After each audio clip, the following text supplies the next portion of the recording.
Tervist! Inimkond on täis parasiite ja elutegevusjääke ja paraku on inimkond nii kasimata, et inimkond ei puhasta ennast ei parasiitidest ega ka muudest jääkainetest.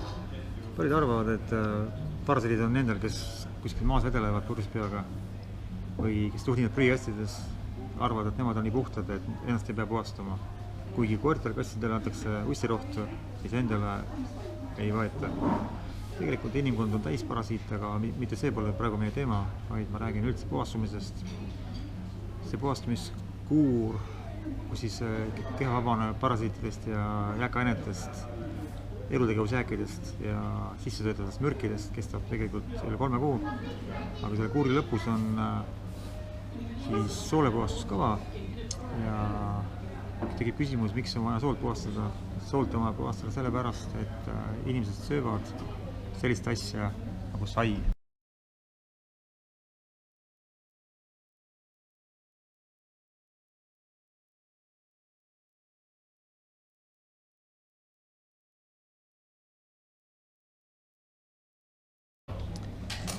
Ja nagu nägite, see valik on väga suur ja sai on siis üks kõige hullem ja kõige enam tervist hävitav öök, kuhu on täht ette valetatud.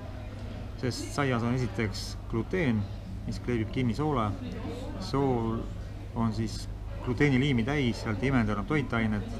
Sai on täis margariini. Margariin on järgmine asi, plasmass, mis kleebib kinni nii veresoonet kui soolestikku.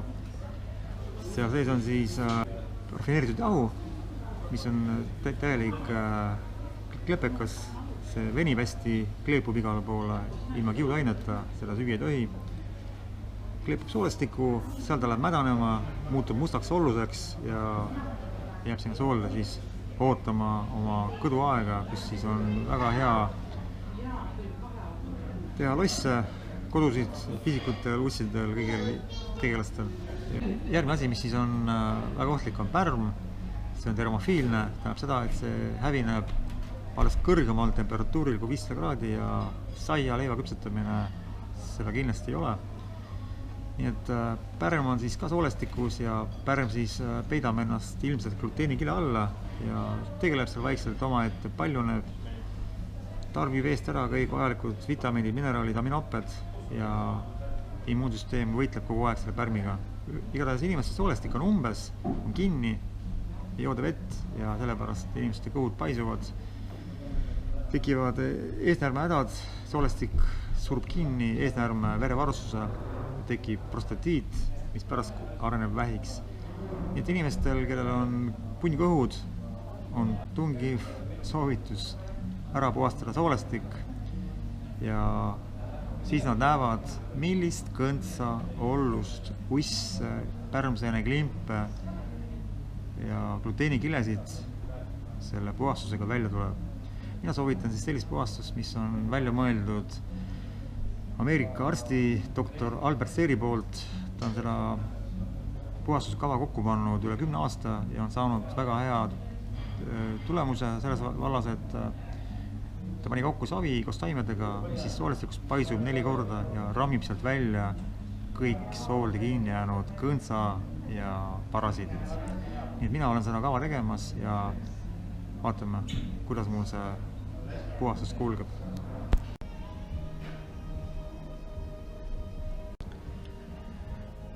Täna siis on minu 4. päev soolt puhastada ja olen juba 3 päeva jälginud, ainult vett ja savi söönud, joonud ja võtnud ka vitamiine ja mineraale. Kõhu lahtistit natukene ja mul on siis selline pakk, mille nimi on Colovada. Pakk ise on siin. Ja see koosneb siis soolepisikutest ehk seedepisikutest, mida tuleb võtta siis. See toetab soolestiku tegevust. Siin on siis selline pakk, mis on siis pakk number 1. Selle võetakse siis 7 päeva. Piiratakse toitumist ja loobutakse raskelt seeditavast söögist ehk lihast ja kõigest muust sellisest ja tarbitakse siis kõrgemat taimset toitu. Pärast seda tuleb siis pakk number 2. Ehk siis selle pakiga koos käibki nüüd savi võtmine ja see savi on siis siin paki sees.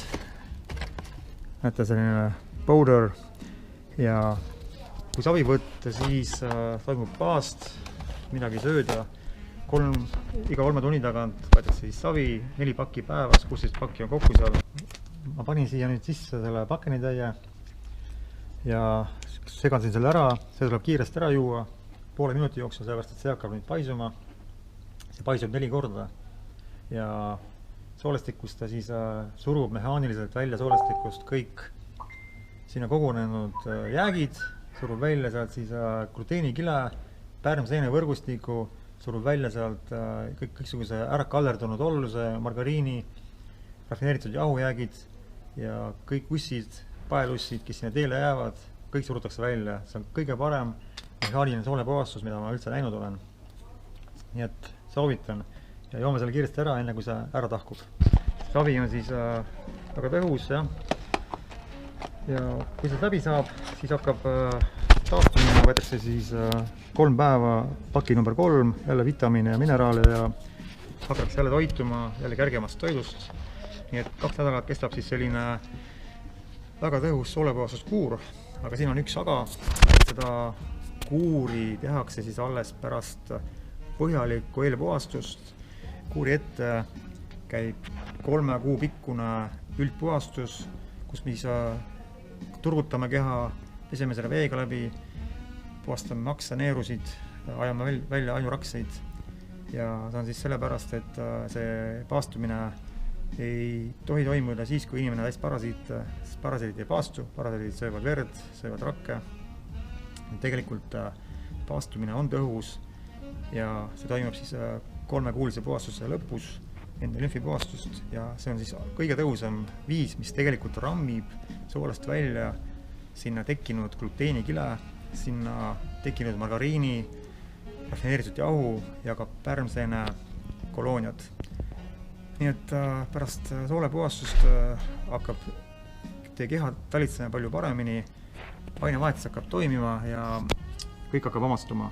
Ja teate, et 4. päev nälga isegi ei olnud, 2 esimest päeva on veel selline nagu väikene lõhkumine, et tahaks nagu süüa, aga 3. ja 4. päev on väga kerged ja eriti kui on 4. päev käes, siis keha harjub näljaga ja enam süüa ei tahagi, aga tunne on väga kerge ja keha on puhas, nii et ma soovitan kõigil, kes tahavad terveks saada, siis teadke, et soolestiku puhtus on teie kogu tervise üks vundament ja kõik inimesed, kes on jäänud vähki, nende soolestik on uurimise käigus osutunud väga rokaseks, kõntsaseks ja mida iganes täis.